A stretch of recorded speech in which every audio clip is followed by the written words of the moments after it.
India नहीं चाहता कि टेंशन कम हो। वो समझते हैं कि हम इस वक्त बड़े कमज़ोर मुल्क बन चुके हैं, हमारे एक बड़ा ख़तरनाक दौर से दूर रहे हैं, अंदरूनी हालात भी अच्छे नहीं हैं, लड़ाई झगड़े चल रहे हैं, हमारे यहाँ भी तो मसले बने हुए हैं ना, और ऊपर से आइसोलेट भी हुए हुए हैं, अमेरिका उस तरीके से जप्फी नहीं डाले हुए हमें, और इकॉनमी जो है वो भी ऐसे ऐसे हो रही है, और ईरान और अफगानिस्तान के साथ तल्लुकात इतने अच्छे नहीं हैं, एंड सो ऑन। लेकिन भारत के भी तो अंदरूनी हालात इतने बेहतर नहीं है, और बांग्लादेश के साथ उसने देखें उसका मामलात किस तरह बिगड़े, खारिजा सतह पर भी वो अकेला होता जा रहा है। नहीं हो रहा। अच्छा। हाँ, इंडिया के हालात अंदरूनी जो भी होंगे वो अभी भी इंटरनेशनल कम्युनिटी की डार्लिंग है। बदकिस्मती हमारी ये है कि हम डार्लिंग नहीं है, वो अभी भी डार्लिंग है।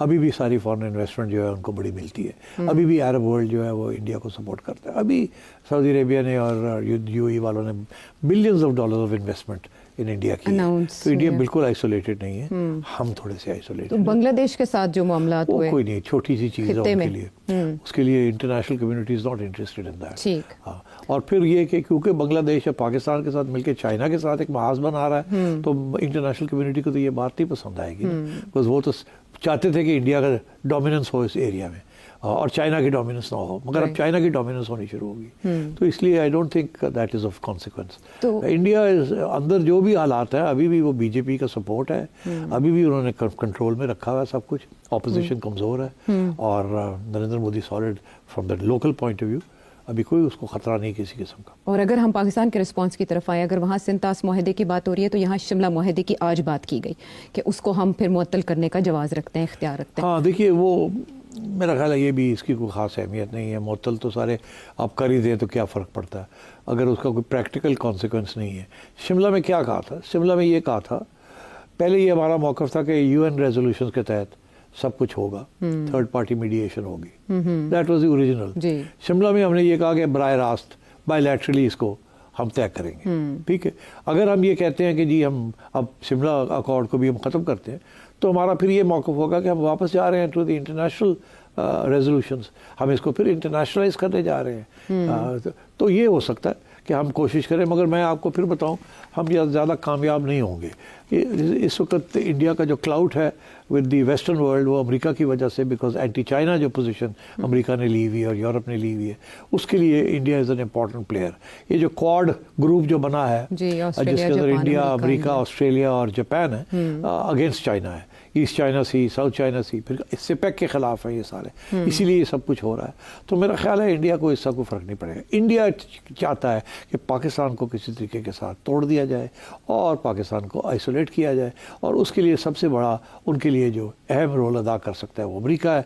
क्लिंटन के ज़माने में 2000 में 25 साल पहले भी कोशिश की, अब फिर वो कोशिश करने लगे हैं। उन्हें पता है ट्रंप ऐसा आदमी है जो कि जल्दी फैसले करता है, और नहीं फिर तैयार हो गए हैं ट्रंप को जीतने के लिए। अभी भी कोशिश की थी पीटीआई वालों ने कि ट्रंप को एंटी पाकिस्तान किया जाए, वो नहीं माना।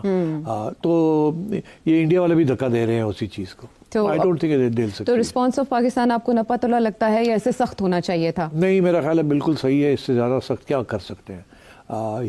यही कह सकते थे ना कि जी हम भी अब कोई कार्रवाई करेंगे इंडिया के खिलाफ, या इंटरनेशनल इंक्वायरी का कह देते इस वाक़े की। नहीं, वो तो देखिए, वो तो हम कह रहे हैं, काफ़ी अरसे से कह रहे हैं कि इंडिया की जो हरकतें हैं इनको इंटरनेशनल, मगर इंटरनेशनल इंक्वायरी कौन करेगा? तो यूएन ही कर सकता है। यूएन के अंदर हमारी बात सुनने के लिए कोई तैयार नहीं, टू बी वेरी ऑनेस्ट। इसीलिए कश्मीर का इशू जो है वो दब गया वहाँ। तो अब मेरा ख्याल है कि बड़ा अच्छा रिस्पॉन्स है, सोबर है, और कोई वॉर मंगरिंग नहीं है, मगर बड़ा फर्म रिस्पॉन्स दिया है। और ये देखना पड़ेगा ऑन द ग्राउंड क्या होता है आगे। अब इंडिया जो भी करेगा उसका काउंटर होगा, और काउंटर मैं समझता हूँ वही होगा 1+, बिकॉज और कोई रास्ता नहीं है। अब ख़तरा उसमें ये है कि ये बात हाथ से न निकल जाए। इंडिया कुछ करता है, फिर हम काउंटर करते हैं, फिर इंडिया कुछ करता है, हम काउंटर करते हैं। हमारी हमेशा कोशिश ये होती है कि एक 1+ ही हो। 4 बंदे मारते हैं, 5 मार देने हैं, 3 जगह तो अटैक ही 4 कर देने हैं, ठीक। और मगर अगर ये LOC हीट हो गई और थ्रेट ऑफ वॉर हो गई और इंडिया ने आर्मीज मूव करनी शुरू कर दी, तो फिर इंटरनेशनल कम्युनिटी कूद जाएगी और बातें शुरू हो जाएंगी। मगर एक बात वाज़ेह, लास्ट वर्ड, कि ये जो कुछ हुआ है, अब अगर आप ये ना तवक्को करें कि ये जल्दी जो है ना बर्फ़ जो बन रही है ये पिघलेगी, ये ऐसे ही चलेगा। अब इंडिया पाकिस्तान के रिलेशंस ठीक नहीं होंगे for some long time, unfortunately. तजारत भी नहीं होगी। आप देखिए ना, 2019 के बाद अब 25 हो गई है, अभी तक तजारत नहीं हुई। एक चीज़ की थी उन्होंने कि उन्होंने कश्मीर को हजम कर लिया था, उसके बाद तजारत ही रुक गई, आना जाना रुक गया। ठीक, जब तक बीजेपी भी इंडिया में है, राइट, आप तो ये मत करें कि इंडिया पाकिस्तान के तल्लुकात ठीक होंगे या बेहतर होंगे या सॉफन होंगे, और ना सार्क होगी ना इस किस्म की चीज़ें होंगी। अब पहले तो ये सार्क वाली बात भी चल रही थी ना कि आगे सार्क भी होगी। आज तो सार्क मेंबर्स के हवाले से भी वो फारग हो गया, फारिग कर दिया वीज़ास को। वीज़ा तो होने ही थे, मगर सार्क कॉन्फ्रेंस भी थी।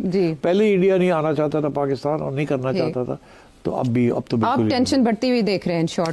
टेंशन शॉर्ट रन में बढ़ेगी, मीडियम टर्म में स्टेबल हो जाएगी, लॉन्ग टर्म में सोल्यूशन कोई नहीं है।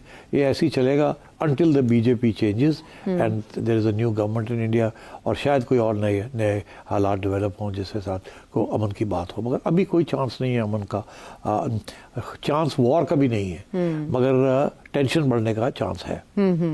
शाहजेब खानजादा साहब, पहली बात तो यह है कि जो पहलगाम में हुआ वो एक जालिमाना इक़दाम था, दहशतगर्दी का इक़दाम था। बिल्कुल ही निहत्थे लोगों को उनके मजहब की बुनियाद के ऊपर उनसे मजहब पूछ के उनको निशाना बनाया गया। ये जुल्म था और ये गलत था।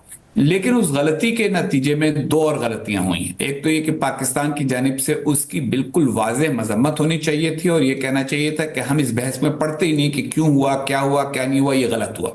और भारत की जानिब से ये कहा जाना चाहिए था कि हमें शुबा है कि इसके अंदर कुछ लोग सरहद पार से आए हैं, तो इसलिए हम चाहते हैं कि अपने सरहद पार के पड़ोसी मुल्क से बात करें कि इनको ढूंढने में हमारी मदद करो।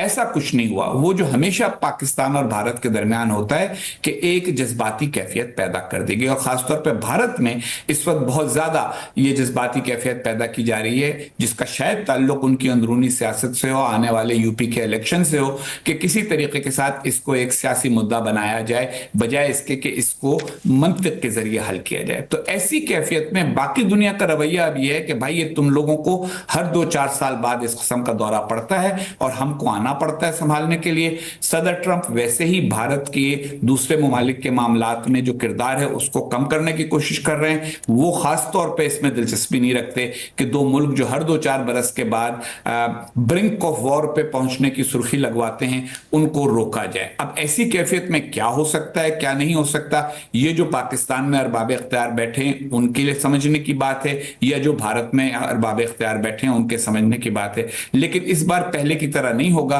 कि अमेरिका का सदर दोनों को फोन करेगा और कहेगा भाई ठंडे हो जाओ, मामलात को ठीक करो, कोई शटल डिप्लोमेसी होगी। ऐसा होता मुझे नजर नहीं आ रहा, और अगर होगा तो किसी तीसरे फरीक को ढूंढना पड़ेगा, कोई मिडिल पावर, तुर्की, सऊदी अरब, मुत्तहिदा अरब अमारात, इस किस्म के किसी फरीक को ढूंढना होगा जिसके दोनों से अच्छे ताल्लुकात हैं, जो दोनों को जरा ठंडा करे और इस बात पे आमादा करे कि भाई तुम पड़ोसी हो, पड़ोसी ऊंची आवाज में भी बोलता है तो दूसरे को उसकी आवाज आती है, क्यों इस किस्म की हैजानी कैफियत में अपने आप को मुब्तला करते हो। मतलब और तो वो किरदार, क्योंकि ज़ाहिर है ये दोस्त ममालिक हैं पाकिस्तान के, चाहे मुत्तहिदा अरब अमारात हो, सऊदी अरब हो, आपने टर्की का जिक्र किया, और भारत का भी क्योंकि उनके साथ बहुत ज़्यादा तिजारती ताल्लुक है। अभी तो नरेंद्र मोदी थे भी सऊदी अरब के दौरे पर। अगर ओमान हमें नज़र आया कि अमेरिका और ईरान के दरमियान किरदार अदा कर रहा है। मुत्तहिदा अरब अमारात ने ख़त पहुंचाया खामनाई को जो कि सदर ट्रंप का ख़त था। कतर ने तालिबान और अमेरिका के दरमियान मुज़ाकरात में किरदार अदा किया। अब हमास और इसराइल की जिस किस्म की लड़ाई है उसके बावजूद उसमें भी मुज़ाकरात में किरदार अदा किया। तो क्या कोई किरदार हो सकता है इन ममालिक की तरफ से? देखिए, किरदार उसी सूरत में होगा जब दोनों मुल्कों को कबूल हो। ये याद रखिए कि कोई किसी दो मुल्कों के दरमियान मुज़ाकरात कराने में किरदार उस वक्त तक अदा नहीं करता जब तक उसके सफारतकार ये अंदाजा ना लगा लें कि दोनों तरफ उनकी बात सुनी जाएगी। कोई नाकाम डिप्लोमेसी नहीं करना चाहता।